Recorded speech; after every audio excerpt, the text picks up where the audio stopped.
बिस्मिल्लाहिर्रहमानिर्रहीम। अस्सलाम वालेकुम नाज़रीन, मैं अहमद फ़वाद हूँ और आप मेरा यूट्यूब चैनल देख रहे हैं। नाज़रीन, कुछ अहम तफ़सीलात हैं जो कि आज की व्लॉग में मैंने आपके साथ शेयर करनी है। सबसे पहले तो नाज़रीन, सुप्रीम कोर्ट ऑफ़ पाकिस्तान जहाँ पर मामलात इस वक्त बज़ाहिर पॉइंट ऑफ नो रिटर्न पर पहुँच चुके हैं। आज जो जजिस का एक रूम होता है, रिलैक्स रूम कहें या टी रूम कहें, जहाँ पर जजिस सारे बैठते हैं। एक तो चैम्बर होता है जो कि अलहदा तमाम जजिस का होता है, लेकिन एक बड़ा हॉल भी होता है जहाँ पर तमाम जजिस के लिए जगह मौजूद होती है। इस रूम के अंदर नाज़रीन आज जजिस में की आपस में कुछ शदीद किस्म की जो तल्ख़ कलामी है वो हुई है। और ये शदीद किस्म की तल्ख़ कलामी थी, कुछ अल्फाज भी कहे गए अंग्रेज़ी में। मामला क्या, इस पर कुछ तफ़सीलात आपके साथ मैं शेयर करूँगा। दूसरे नंबर पर नाज़रीन, जस्टिस काज़ी फ़ाइज़ ईसा, इनके रूम में भी आज एक अहम मुलाकात की गई है और इस मुलाकात में क्या कुछ चीज़ें तय हुई हैं और जो 7 जजिस मुखालिफ तस्वुर किए जाते हैं, इनकी जानिब से अब क्या स्टेप उठाया जाएगा। जो जुम्मा है, आज जब मैं व्लॉग रिकॉर्ड कर रहा हूँ तो जुम्मे का आगाज़ भी हो चुका है। आज का जुम्मा एक मरतबा फिर से भारी होने जा रहा है। वैसे ही पाकिस्तानी पॉलिटिक्स में जुम्मा भारी रहा है। इस जुम्मे के हवाले से भी कुछ तफ़सीलात मैं आपके साथ शेयर करूँगा, क्योंकि आज चीफ़ जस्टिस के चैम्बर में उन्होंने तमाम सेक्रेटरी ख़जाना और सेक्रेटरी इलेक्शन कमीशन और गवर्नर स्टेट बैंक को भी बुलाया है कि आप जो बजट है उस हवाले से आकर सुप्रीम कोर्ट को ब्रीफ करें। तो इस हवाले से भी कुछ डिटेल्स हैं, वो भी आपके साथ मैं शेयर करूंगा। और ख़ास तौर पर आज सुप्रीम कोर्ट ऑफ पाकिस्तान की जानिब से एक अहम फैसला भी आया है। जो कानून साजी की गई थी पार्लियामेंट में अस खुद नोटिस इख्तियारात से मुतल्लिक, चीफ जस्टिस के इख्तियारात से मुतल्लिक, इस कानून साजी के ऊपर अमल दरामद करने के हवाले से सुप्रीम कोर्ट का जो 8 रुकनी बेंच बैठा था, उन्होंने फैसला दिया है कि अमल दरामद ता हुक्म सानी रोक दिया जाए। और ना सिर्फ ये बल्कि ये भी कहा गया कि प्रेसिडेंट ऑफ पाकिस्तान इस पर सिग्नेचर करें या ना करें, ता हुक्म सानी इसकी जो इम्प्लीमेंटेशन है वो नहीं होगी। और इस फैसले में कुछ और भी डिटेल्स बताई गई हैं, इस पर भी कुछ तफसीलात हैं, वो भी आज की व्लॉग में आपके सामने रखूँगा। आगाज़ नाज़रीन सुप्रीम कोर्ट ऑफ पाकिस्तान के इसी बड़े हुक्म से मैं करूँगा। और बड़ा हुक्म ये है कि सुप्रीम कोर्ट ऑफ पाकिस्तान में आज इसकी हेयरिंग हुई। आज इन्हीं के 12 चूँकि गुजर हो गए हैं तो ज़ाहिर सी बात है डेट चेंज हो गई है। तो 14 अप्रैल आज हो गई है, तो 13 अप्रैल को ही, यानी कि कुछ घंटे पीछे चले जाएँ तो 13 अप्रैल बनता है। तो इस पर समाअत हुई थी और समाअत के बाद ये कहा गया था कि जो इसकी नेक्स्ट समाअत है वो गैर मुअय्यना मुद्दत तक मुलतवी कर दी गई है। बहरहाल आज इसका फिर थोड़ी देर के बाद 8 सफ़हात पर मुश्तमिल जो फ़ैसला था वो जारी किया गया। और इस फ़ैसले के अंदर नाज़रीन क्या कहा गया है, पहले तो ये सुने। चीफ जस्टिस उमर अता बंदयाल साहब की जानिब से ये जो जारी हुक्मनामा है, इसमें एक तो ये कहा गया है कि ये जो एक्ट बनाया गया है बादिउल नज़र में अदलिया की आज़ादी और अंदरूनी मामलात में मुदाखलत है। तो एक सबसे अहम नुक्ता ये इसमें करार दिया गया। मज़ीद इसमें यह कहा गया कि supreme court practice and procedure act पर ता हुक्म सानी किसी भी तरीके से अमल दरामद नहीं होगा, यानी कि ये चीज़ भी उन्होंने रोक दी है। इसमें बड़ी एक टेक्निकल सी गेम भी एक डाली, गेम कहें या टेक्निकल सा भी एक मामला है, वो भी मैं आपके साथ शेयर करूंगा, लेकिन पहले इसकी जो तफसीलात हैं वो भी सुन लें। तीसरे नंबर पर इसमें ये कहा गया कि अदालत अदलिया और खसूसी तौर पर सुप्रीम कोर्ट की इदारा जाती आज़ादी के लिए मुतफक्किर है। मज़ीद इसमें यह भी कहा गया कि इस ज़मन में मफाद आमा और बुनियादी इंसानी हकूक़ के लिए अदालत की मुदाखलत दरकार है। मज़ीद अदालत के फ़ैसले के मतन में कहा गया कि सियासी जमातें चाहें तो अपने वकला के ज़रिए फ़रीक बन सकती हैं।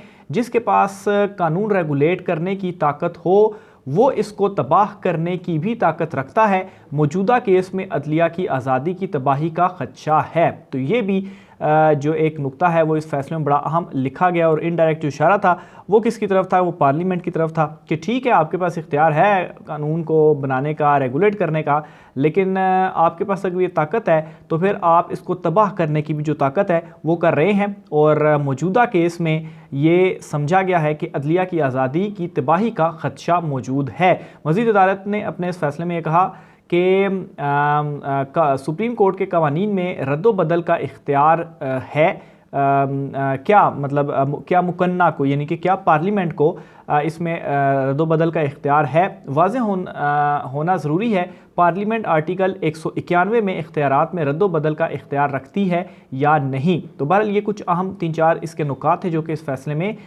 लिखे गए हैं और 2 तारीख को अब इसकी जो आइनी हैसियत है बिल की उसका जायज़ा लेने के लिए तमाम फ़रीक़ैन को नोटिस जारी किए गए हैं। कोई इसमें फ़रीक बनना चाहता है तो आज आके दलाइल दे, हुकूमत, अपोजिशन, पाकिस्तान तहरीक-ए-इंसाफ तमाम आकर अपना जो पॉइंट ऑफ व्यू है वो अदालत के सामने रख दें। तो बहरहाल 2 मई को अब इस केस के ऊपर दोबारा समाअत की जाएगी। तो एक चीज़ तो तय होगी कि जो ये खदशा था कि महाजराई का और जो हुकूमत इस वक्त हठधर्मी के ऊपर उतरी हुई थी और जिस तरह से मिस यूज़ चीज़ों को कर रही थी, तो एक चीज़ तो हो गई कि मामला 2 मई तक चला गया है। अब चीफ जस्टिस ऑफ पाकिस्तान की जानिब से इसमें यह चीज़ की गई है कि इस बिल को मुस्तरद नहीं किया गया, इसको ताहुक्म सानी इसके ऊपर अमल दरामद रोका गया है। यानी कि कल को ये भी हो सकता है कि ये चीज़ सुप्रीम कोर्ट ऑफ पाकिस्तान दोबारा बेच कर या कोई इस तरह का तरीका निकाल कर इसको रेगुलेट भी किया जा सकता है, या फिर ये भी हो सकता है कि इस मामले के ऊपर ये चीफ जस्टिस पाकिस्तान खुद ये जो बेंच बनाया गया ये खुद कोई फैसला ना दे और केस लंबा चलता जाए।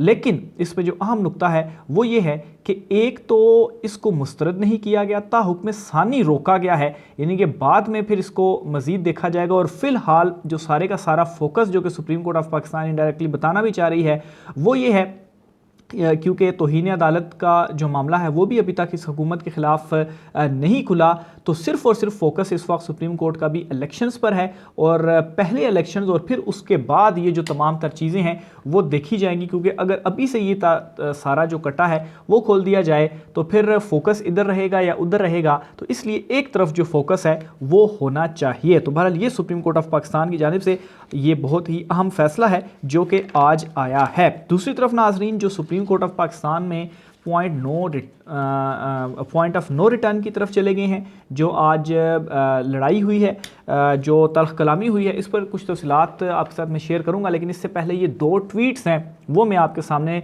पढ़कर सुनाना चाहूँगा ताकि मामले को बैकग्राउंड के साथ आप सही तरीके से समझ पाएँ कि इस वक्त असल में सुप्रीम कोर्ट ऑफ पाकिस्तान में चल क्या रहा है। सबसे पहले तो ये साबिर शाकिर साहब है, सीनियर सहाफ़ी हैं, इनका एक ट्वीट है मैं आपके सामने रखना चाहूँगा। सुप्रीम कोर्ट प्रोसीजर्स बिल का मकसद जुडिशल कू से अदलिया पर मुकम्मल कंट्रोल करके मेजर सर्जरी करना था, जिसे रोक दिया गया है। चीफ जस्टिस बंदयाल साथी जजिस के साथ मिलकर एक संजीदा कोशिश कर रहे थे, मुस्बत नताइज आने का यकीन था, लेकिन काजी साहब के पार्लियामेंट जाने से बदएतमादी शकूक बढ़ गए कि मामला सादा नहीं साजिशी है। तो ये भी आपने जो साबिर शाकिर साहब ने इशारा किया, तो इसमें एक और एंगल इसमें ये भी आपने जहन में रखना है कि जब जस्टिस काजी फायज़ ईसा पार्लियामेंट में नहीं गए थे तो उससे पहले बहुत ज़्यादा तनकीद होती जा रही थी, लेकिन उस तरह से खुलकर मेरे ख्याल से चीफ जस्टिस साहब की जानिब से भी कुछ ज़्यादा चीज़ों को अफ़ाम व तफ़हीम से हल करने की कोशिश की गई, जिसका इन्होंने भी अपनी ट्वीट के अंदर जो है वो एक इशारा दिया। लेकिन जब से काजी फायज़ ईसा साहब गए पार्लियामेंट में और फिर उसके बाद हमने देखा कि एकदम से 8 रुकनी बेंच भी बना है और मामलात में चीफ जस्टिस साहब की जानिब से थोड़ी तेज़ी भी और थोड़ा अग्रेशन जो है वो भी आया। लेकिन इस अग्रेशन के दौरान भी जो फोकस है वो सिर्फ़ और सिर्फ यही है कि आइन के ऊपर जो इम्प्लीमेंट है वो होना चाहिए। और पहला जो मामला है और इम्पॉर्टेंट मामला है वो इलेक्शन कमीशन और बाकी प्रोसीजर बिल या तौहीन अदालत, वो मामलात को भी आहिस्ता आहिस्ता देखा जाएगा। लेकिन अगर कल भी हुकूमत जिस तरह से हठधर्मी के ऊपर अड़ी हुई है, तो अगर ये इसी तरह से अड़ी हुई तो फिर आहिस्ता आहिस्ता करके हुकूमत और दीगर जो हैं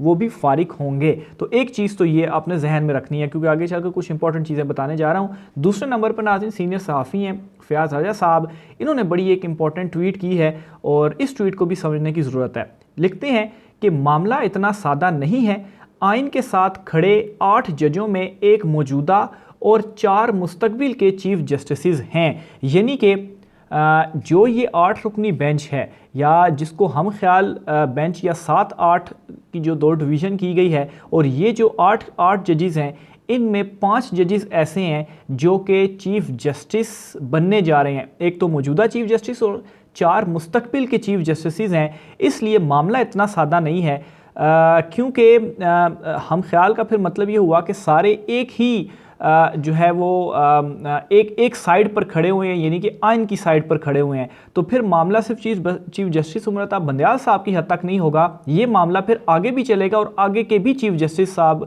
साहिबान जो हैं वो उन तक भी ये मामलात इसी तरह से कंटिन्यू होंगे और चलते रहेंगे। इसलिए मामला इतना ज़्यादा सादा नहीं है जो कि बज़ाहिर इस वक्त नज़र आ रहा है। ये कौन कौन से मज़ीद 4 जजेस हैं इनको भी मैं बताता चलूँ। पहले तो चीफ़ जस्टिस उमर अता बंदयाल साहब मौजूदा चीफ़ जस्टिस हैं, दूसरे नंबर पर जस्टिस इजाज़ुल एहसन साहब, फिर तीसरे नंबर पर जस्टिस मुनीब अख्तर साहब, और फिर उसके बाद जस्टिस आयशा मलिक और जस्टिस शाहिद वहीद। तो ये जो हैं ये मुस्तकबिल के चीफ जस्टिस हैं। आगे वो लिखते हैं जी कि इसलिए कंपनी और डायरेक्टरों की चीखें बंद नहीं हो रही। अब नाजरीन इसमें मज़ीद भी एक और कुछ इसको मज़ीद अगर मैं तफसीलात के साथ आगे इसमें बढ़ूँ तो इसमें मैं ये भी बताता चलूँ कि अगली जो हुकूमत आएगी, अगर अक्टूबर 2023 में कौमी असम्बली के भी इलेक्शंस हो जाते हैं तो वहाँ पर भी मामला इतना ज़्यादा आसान या सादा नहीं होगा, क्योंकि अगली जो वफाकी हुकूमत होगी और जो उसने 5 साल मुकम्मल करने होंगे, उन 5 सालों में 3 साल का जो अरसा है वो जस्टिस कादी फ़ायज़ ईसा और जस्टिस मंसूर अली शाह, जो कि इस वक्त मुखालिफ बेंच तस्वुर किए जा रहे हैं, जो कि 7 रुकनी बेंच है। अच्छा, और इनके साथ उस नेक्स्ट हुकूमत ने 3 साल, जबकि जो चीफ़ जस्टिस साहिबान हैं जिसमें जस्टिस इजाज़ुल एहसन और जस्टिस मुनीब अख्तर, इनके साथ 2 बरस जो हैं वो गुजारने होंगे। और फिर उसके बाद अगर 2028 में इलेक्शन होते हैं तो फिर जो चीफ़ जस्टिस होंगे वो और फिर आगे के भी जो मज़ीद 2 जजेस और होंगे वो फिर इस दूसरे ग्रुप यानी कि जो 8 रुकनी वाला है। तो इस वजह से ये जो सारा मामलात इस वक्त सुप्रीम कोर्ट ऑफ पाकिस्तान में चल रहे हैं, इनको बिल्कुल भी सिंपल या हल्का नहीं लेना चाहिए।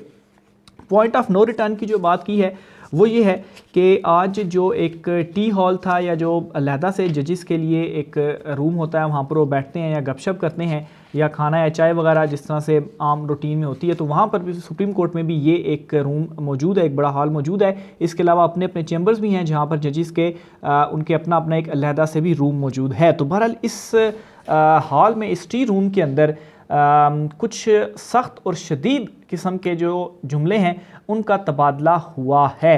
और ये जो अल्फाज हैं ये बताया जा रहा है कि अंग्रेज़ी में एक दूसरे को कहे भी गए और कुछ लाउड भी थे और बहुत ही ज़्यादा शदीद किस्म के थे। और इसमें ये भी इस वक्त बताया जा रहा है कि इतने ये शदीद अल्फाज थे कि सिर्फ़ और सिर्फ हाथापाई होना रह गया था, बाकी जो है वो ये जो शिद्दत हुई है इसमें कोई कमी नहीं थी। तो इससे भी एक तो चीज़ें सामने आती हैं कि किस कदर इस वक्त सुप्रीम कोर्ट ऑफ पाकिस्तान के अंदर जो मामलात हैं वो किस तरफ जा रहे हैं। और दूसरे नंबर पर नाजरीन जस्टिस कादी फ़ायज़ ईसा की जानिब से भी आज जो अपना रूम है या जो चैम्बर है वहाँ पर एक अहम मीटिंग हुई है और ये उसके हवाले से ख्याल किया जा रहा है कि ये जो मीटिंग है उनके जो हम ख्याल जजेस हैं कुछ उनके साथ उनकी जानिब से की गई है। अच्छा, अब इस सारे मामले के अंदर एक और बड़ा अहम ट्विस्ट आता है और वो ट्विस्ट ये है कि इस वक्त यहाँ तक भी चीज़ें बताई जा रही हैं कि एक तरफ तो ठीक है ये जो चीफ़ जस्टिस और जो दीगर जजेस हैं और जिनको 8 जो है वो जजेस के ऊपर मुश्तमिल एक ग्रुप करार दिया जा रहा है, एक तो वो हो गए, लेकिन दूसरी तरफ जिनके कप्तान जस्टिस कादी फ़ायज़ ईसा हैं और वो वाला जो 7 रुकनी जो जजेस पर मुश्तमिल ग्रुप है उनमें भी साथ के साथ इस मामले के ऊपर साथ नहीं है कि जहां पर आईनी मामला होगा तो फिर कुछ जजेस 3 या 4 या 2 या 3 2 से 4 कह लें, वो जजेस जो हैं वो भी उस ग्रुप के साथ नहीं हैं। तो यहां तक भी इस वक्त जो ख्याल है वो किया जा रहा है। तो इसका मतलब ये हुआ कि 8 जो हैं वो तो एक तरफ बिल्कुल और जो 7 हैं उनमें से भी मज़ीद 2 ग्रुप सामने आ चुके हैं। तो इस वजह से सुप्रीम कोर्ट ऑफ पाकिस्तान में जो हालात हैं, जो मामलात हैं, एक तो शरीफ ख़ानदान की हमेशा ये कोशिश रही है और माजी में भी ये कर चुके हैं। 97 के जो मामलात, 90s के जो मामलात हैं वो बिल्कुल आपके सामने हैं। और फिर ऊपर से जो कल का जुम्मा, बल्कि आज जुम्मे का आगाज़ हो गया है, ये जुम्मे का दिन भी बहुत ज़्यादा इंपॉर्टेंट होने जा रहा है सुप्रीम कोर्ट ऑफ पाकिस्तान में। एक तो 2 वजूहात हैं इसकी। एक तो ये कि जस्टिस कादी फ़ायज़ ईसा साहब जो हैं इस वक्त वो खामोश हैं कुछ दिनों से। कल के दिन कुछ उनकी तरफ से या उनके जो ग्रुप हैं उनकी तरफ से कुछ सामने आ सकता है। वो क्यों? क्योंकि एक तो जो सुप्रीम कोर्ट ऑफ पाकिस्तान के 8 रुकनी बेंच ने अस खुद नोटिस इख्तियार के हवाले से जो फैसला दिया, अमल दरामद रोक दिया, एक तो ये जाहिर सी बात है इसी के रद्द अमल में फिर कुछ सामने आएगा। और दूसरे नंबर पर कल जो इम्पोर्टेंट समात होने जा रही है और ये इन चैम्बर समात होगी।